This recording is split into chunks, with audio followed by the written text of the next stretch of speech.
ഇന്ന് ഇന്ത്യയിൽ കിട്ടാവുന്ന ഒട്ടുമിക്ക ബ്രാൻഡുകളും അവിടെയുണ്ട്. Marble land, Tirur, Changaramkulam.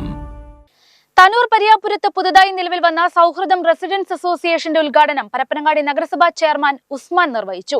പരിയാപുരത്തെ 230-ലധികം വീടുകളുടെ കൂട്ടായ്മയാണ് സൗഹൃദം റെസിഡൻസ് അസോസിയേഷൻ. ഉദ്ഘാടനത്തോടനുബന്ധിച്ച് അംഗങ്ങളുടെ വിവിധ കലാപരിപാടികളും നടന്നു.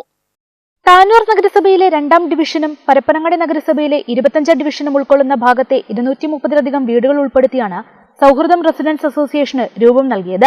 Residence association Parappanangadi municipal chairman A Usman ഉദ്ഘാടനം ചെയ്തു. 2018 പ്രളയത്തിൽ ഒരു ദുരിതാശ്വാസ ക്യാമ്പിൽ കഴിയുന്ന 2 സഹോദരിമാർ തമ്മിൽ പരസ്പരം പരിചയപ്പെടുക. അപ്പൊ ആ സഹോദരിമാർ തമ്മിൽ പരസ്പരം നീ എവിടെ, നിന്റെ വീട് എവിടെ എന്ന് വെച്ചു. അപ്പൊ പറഞ്ഞു ഞാൻ എൻ്റെ വീട് ഇന്ന റോഡിന്റെ ഇന്ന റോഡ് പോയിട്ട് ഒരു ട്രാൻസ്ഫോമർ ഉണ്ട്, ആ ട്രാൻസ്ഫോമറിന്റെ ആ വളവിലുള്ള ട്രാൻസ്ഫോമറിന്റെ തൊട്ടപ്പുറത്തുള്ള തൊട്ട് പിറകിലുള്ള വീടാണെന്ന് പറഞ്ഞു. അപ്പൊ അതിന്റെ വീട്, ആ വീടിന്റെ മുന്നിലുള്ള വീടാണ് എൻ്റെ വീട്. അതാണ് ആ സ്ത്രീ പറഞ്ഞു, ആ സഹോദരി പറഞ്ഞു. അത് നല്ല രസകരമായ ഒരു കാട്ടും. പക്ഷെ നമ്മൾ മനസ്സിലാക്കേണ്ട ഒരു കാര്യം അതാണ് അവസ്ഥ.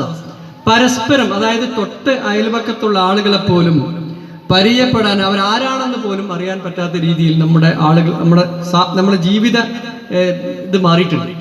ആരോഗ്യ സംരക്ഷണത്തിനും വിദ്യാഭ്യാസ മുന്നേറ്റത്തിനും ലഹരി നിർമ്മാർജ്ജനത്തിനും മാലിന്യ സംസ്കരണത്തിനും ശുചീകരണത്തിനും ഊന്നൽ കൊടുത്തുകൊണ്ടുള്ള പ്രവർത്തനങ്ങൾക്ക് നേതൃത്വം നൽകാൻ അസോസിയേഷൻ മുന്നിട്ടിറങ്ങണമെന്ന് അദ്ദേഹം പറഞ്ഞു.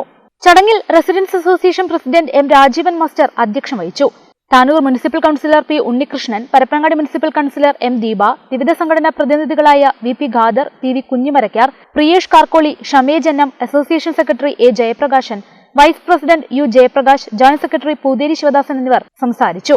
തുടർന്ന് സൗഹൃദം കുടുംബാംഗങ്ങൾ അവതരിപ്പിച്ച ഗാനമേള, നൃത്തനൃത്യങ്ങൾ, മോണോ ആക്ട്, നാടകം എന്നീ കലാപരിപാടികളും അരങ്ങേറി. പങ്കെടുത്ത എല്ലാവർക്കും അസോസിയേഷൻ ഭാരവാഹികൾ ഉപഹാരം നൽകി.